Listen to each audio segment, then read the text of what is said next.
आणि हे तुला आई आजीने सांगितलं? आणि आई आजी कधीच खोटं बोलत नाहीत.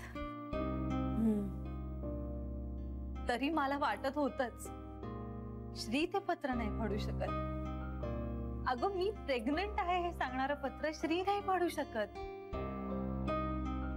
बिचारा. बरं झालं ना आपल्याला कळलं ते.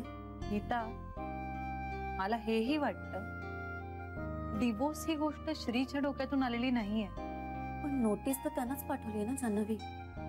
हे बघ, पत्र सुद्धा त्यानेच फाडलं होतं असं वाटलं ना आपल्याला. ते त्याने फाडलं नव्हतं. हो ग, डिवोर्सचे तसंच असो. मी ओळखते श्रीला. माझ्या मनातला आणि बाहेरचा श्री वेगळा असूच शकत नाही. किती बरं वाटतंय माहितीये मला. माझ्या पत्रापेक्षा श्रीची माझ्या मनातली इमेज तशीच आहे. ए, मग आता माफ करून टाका त्याला. माफ केलेलंच आहे ग मी त्याला. मग आता आई आजी म्हणालात तसं. काय म्हणाले आई आजी?